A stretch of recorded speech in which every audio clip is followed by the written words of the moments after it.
Welcome back to the Fast Money Halftime Report. We just heard from the world's biggest asset manager, BlackRock. Let's get the outside-the-box take on what we just heard. Gary, what's the trade here? The trade here, believe it or not, is BlackRock, the best managed asset manager in the world. Larry Fink and Rob Capito, these guys are constantly thinking ahead. As you just heard, it's going to be a very volatile year in fixed income. You want to be in the biggest and the best. BlackRock, the name to own. Yeah. All right. I like that, and I think Curtis did a phenomenal job explaining the situation right now. Absolutely. I want to move on here because I there disagree. is... All right. I think if look, somehow I think knew you you'd did say a that, horrible Peter. job. If you want to take, look, just listen to me on this. Do not buy long-term U.S. Treasuries. If you own them, sell them. You will lose a ton of money in government bonds. The government has two options: they can default or they can print. Either way, it's going to be bad news for anybody. Peter, who I don't owns think BlackRock's going to hire you, buddy. So don't send your resume there. He's got other plans in the future. If you can't own, Peter, if you don't want to own dollars, you don't want to own euros, you only want to own gold. I mean, you have to have some assets in some other commodity other than gold. I do. Who says I only own gold? I own stocks all around the world. I own commodities all around the world. All right, we agree to disagree, gentlemen. For now, we want to move on because we have a lot of ground to cover here. A lot of confusion on Wall Street today on exactly how to position your portfolio for a rising rate environment. Barini saying buy energy. Goldman saying get long the discount brokers. Let's make some sense of this entire thing. Well, first of all, let's take a look at Goldman's post-Fed call. This is very interesting. Goldman saying today that they're upgrading the discount brokers, that their downgrade of the discount brokers not too long ago was predicated on the fact that they believe that interest rates would remain very low for a long time. Conversely, they're also saying to buy weakness in the home builder space, specifically D.R. Horton. Joe, what do you make of this? Real quick, I'll take the home builder side of that. I agree with them with D.R. Horton. They have tremendous exposure to the home buyer tax credit. But when you're talking about the discount broker, Guy's been all over that story this year, done a phenomenal job with it. I agree with the note. I don't know if Guy still does, but he's been all over that one.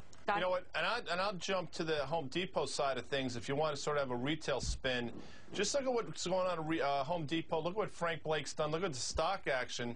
And then look at the recent upgrades. A lot of brokers are getting on the back of this line, and us are getting on the back of it, which actually sort of disappoints me. We might be late, but you know what? I still have some room on the upside. I'd be more likely to want to take the opposite of what Goldman is saying, because that's what they're probably doing. You know, I never trust when brokerage firms upgrade each other. And how could you possibly say buy a home builder unless you're trying to unload a lot of shares yourselves? I can't think of a worse business to be in right now than building homes. Peter, I finally found something I agree with you on. That is on the record and on tape, gentlemen. All right, don't go anywhere. Halftime Report continues right after this. Welcome back to the Fast Money Halftime Report. Do want to get to the poll of the day, and we ask you today, do you agree with the Fed's decision to raise the discount rate? A would be yes, the gradual removal of extraordinary crisis measures, or B, no. It's too early with the economy, employment, and lending on thin ice. Log on to fastmoney.cnbc.com right now, cast your vote, and do send us a fast message, fastmoney@cnbc.com. Well, totally devoid of flavor. That is how Domino's new ad campaign described its very own pizza. The company says it is devoted to improving its product. In terms of corporate candor, it doesn't get much better than that. Patrick Doyle is the new boss at Domino's Pizza. He joins us exclusively for his first national interview as the company's new boss. Patrick, it is great to have you with us. Melissa, thanks for having me on. We will get to the ad in just a moment, but first, we are a money show, so I got to ask you about input costs and rising commodity costs. We heard just in the past couple of days or so that Burger King has removed a slice of cheese from one of its burger products because of costs. I would imagine cheese would be a major input for you. Are you feeling the pressure? Yeah, no, I mean, you know what? We've actually added cheese to our cheese pizza here since the beginning of the year, and really, you know, cheese has backed off a little bit the past week, but it really doesn't have long-term a big impact on our business. Near term, we get fluctuation. Long term, you know what? We just deal with it. And it you really don't hedge your costs in any way, do you? No, we've got some long-term contracts on some of the commodities, but really we let it flow through.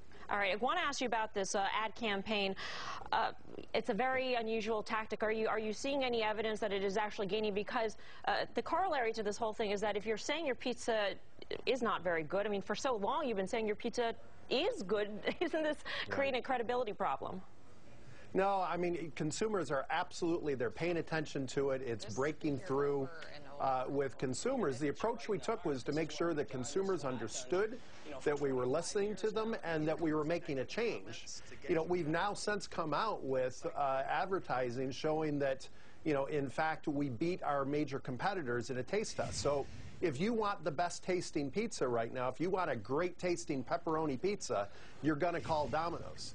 And so the beginning of this campaign was all about getting people's attention, making sure that they understood we had made a change. Right. And we've now proven that it's better. And if we can get people to try it and give us a new chance, another chance on the taste. Better you say and more cheese. Can I ask you a quick question, Patrick? I'm sorry to jump in. Sure. I'm like Charles Van Doren and sequestered in quiz show here, so I don't see anybody. But when I was in college, Domino's delivers. That was a big thing because you really couldn't get it anywhere else. Now you go to the supermarket and in the frozen food aisles, you can get some pretty good frozen pizza right now that I gotta believe is making a dent in what you guys are trying to do. Yeah, I mean, frozen pizza is better than it was 10 years ago. They had a period of growth. The growth you're seeing from frozen now is really more from price than it is from unit volume.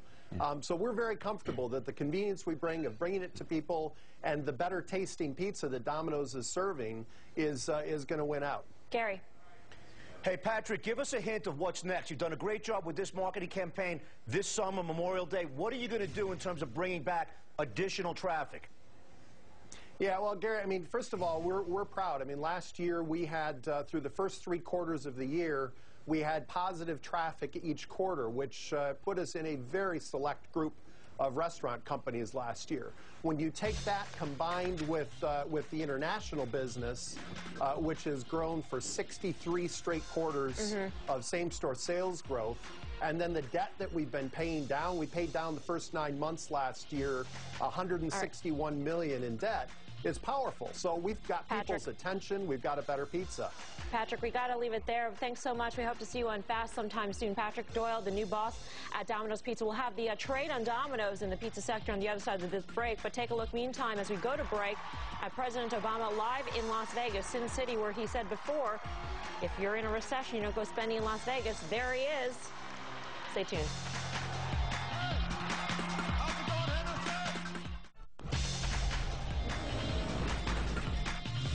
As you know, President Obama is in Las Vegas. Power Lunch will have all the breakdown, the analysis on his latest plan to help housing. Meantime, let's call the close. Gary, what do you say?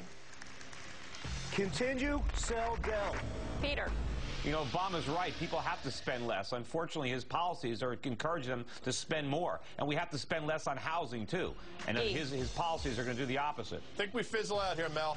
Joe. Folks, the tape tells you everything. It's a great tape. Buy it. All right, we'll see you next week for more half-hour halftime report. And again at 5 o'clock tonight on CNBC World. Meantime, Power Lunch begins now.